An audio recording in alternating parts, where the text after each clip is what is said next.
Yeah, hip hop, y'all. Love it, love it, love it, love it, love it, love it, love it. It's like breath, it's like air, it's oxygen to me. All right, so this morning I was tuning in to the tune-ins, and the the heads were discussing legacy. Which, before I dive into my legacy conversation with y'all today, I don't really get why legacy is such a thing in this era. Like, honestly, I have not seen any other era that I was alive for stress, legacy more so than this generation. Like, dude, y'all got great players. Stop always looking for validation. Jeez.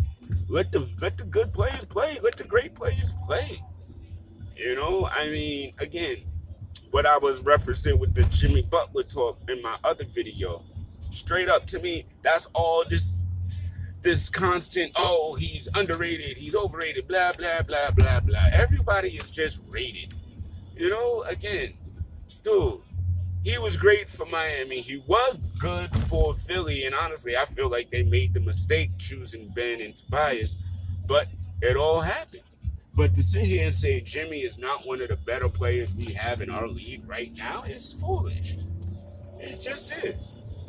And to worry so much about the legitimacy of y'all legacy while y'all still playing is wild tired. And I don't necessarily think it's all the players. I know for a fact there's a couple of players specifically, but I don't believe every player is as worried about that as some. But it does seem to be a talking point that media heads have swarmed around with vulture-like grip, never, ever, ever to let go. And I really think it's corny. I do. I think legacy talk is really, really, really whack while players are playing. Because there's no way you are ever going to objectively look at players while they are still suiting up. And to my point, and I'm not outing anybody, but, one of the people who was actually in the LeBron category was Monica McNutt. And it was because of his health history.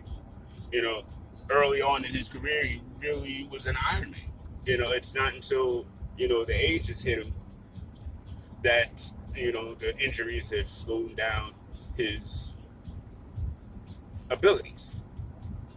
And the conversation was him versus Steph, which, again, waste of conversation, in my humble opinion, just to even start. But since they're doing it, yes, Steph had ankle issues early in his career, got those things resolved, and has been freaking outstandingly fantastic for his entire career. He is, and this is not an argument, he is the best shooter of our generation, and he's the best shooter of all time. Just is. That you can say because the shot numbers quantify that. That's not hard. He shot better than Reggie Miller. He shot better than Ray Allen. He shot better than his father. Okay. But when you try to say greatest player of all time, notice I said shooter. I didn't say player. I didn't say that. Again, I think he, KD, Giannis, Kawhi, and LeBron are four of the best, absolute best players that this era has ever seen. I think that's cool. I can stop at this era because Kobe was the best we'd seen and Shaq was the best we've seen in that era. And Jordan was the best we've seen. David Robinson, Elijah Wan Ewing in that era. And in the era before that, Bird and Magic. Dude, give people their eras. Again, so much has changed in the game, and today's game is not the game that any of those other eras played in.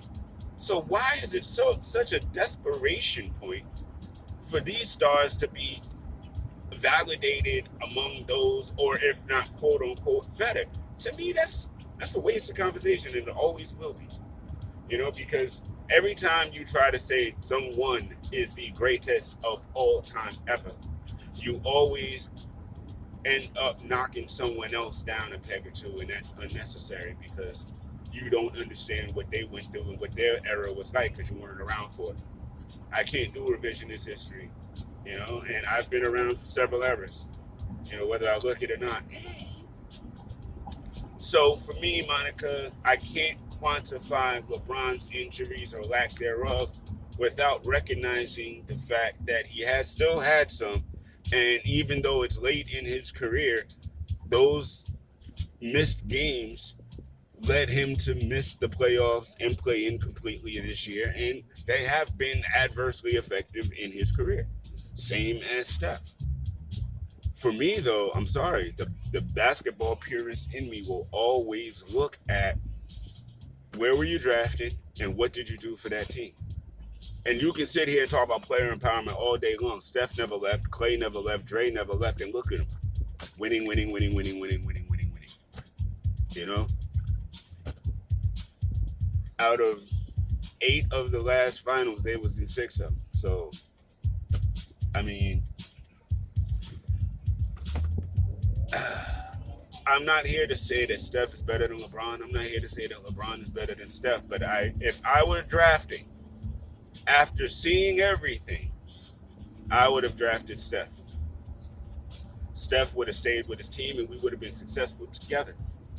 LeBron would have left after a few years and then he would have left that other team and left that other team. And again, for me, it's like LeBron had to keep going and finding stars to play with. And dude, when he retires, that's what his legacy is going to be. People could cry all they want to about, oh, well, when he gave Cleveland, right. He did what every other player did, so it's not special. Steph had a chance to leave and didn't.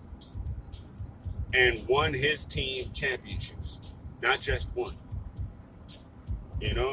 And never said to his team or his fan base, I hope that's good enough. As the number one, supposedly best player in the entire goddamn world. So, listen, I respect what LeBron has done since he's been in this league. I do. I mean, the dude he was largely unstoppable for a very long time. But who's stopping Steph? Shooting him, who's stopping him? Again, so to me, it's not one is better than the other. It's you have 2 great players. And end of the day, LeBron isn't here right now. He is in Cancun on the boat. So I don't even know why folk bring him up. Sorry, guys. And for those watching the video that's about to be wild mad at me, cool, be mad at me. I have an opinion, and this is it. If you're not in the playoffs, you shouldn't be talked about legacy right now. While other folk that are in the playoffs fighting for their legacy are here. Save that stuff for the summertime when the whole season is over. Then you can do your LeBron worships and things like that if you want to. But while he's not here and Steph is, I think it's very insulting to Steph to be having a LeBron conversation right now. That's how I see it. They're both equally majestic, marvelous players. They both are. And KD is as well. And aside from injury, Kawhi is as well.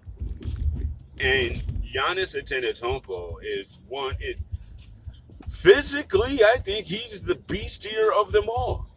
He can do things on defense that none of these other guys can do. He just can. He's the Greek freak. And I honestly don't think he's talked about enough in these greatest of this era conversations.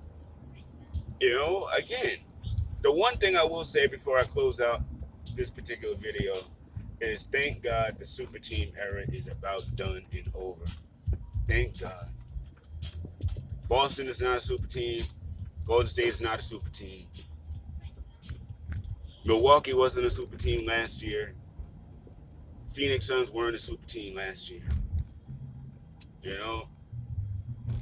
And honestly, that Toronto team that added Kawhi was not a super team. It was a decent team and Kawhi made them special. And I'm really glad to see that for all that, the financial constraints, player personality headaches, and etc., I don't really think super teaming is worth it. We've seen it. We've seen it in many iterations, and quite honestly, the only iteration of a super team that actually works is one that LeBron is on. So for all those other teams that were trying to create super teams to go against LeBron over those years, see how badly that stuff worked out for you.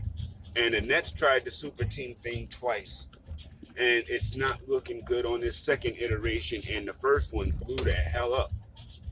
So I mean, for me, I'm the basketball purist. I wanted to go back to drafting, bringing in a good quality free agent that works with the teams that you put together via drafting, you know, and that's fine. I mean, look at Miami.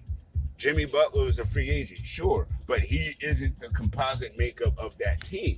They don't have a whole bunch of different guys coming in. They got Tyler Hero, Bam Adebayo, Duncan Robinson, what's his name, Struce, whatever his name is. I mean, again, but these are the guys that are the core of their team, and again, when you're really, really looking at it, man, well-drafted teams, well-coached teams, these are the teams that are winning now. And I'm glad we're getting back to basketball. It's your main man, Coach. It's always love. I'll talk to y'all soon. Happy Memorial Day. Get your grub on. Get your beverage on. Get your everything. All right? And I'll talk to y'all later.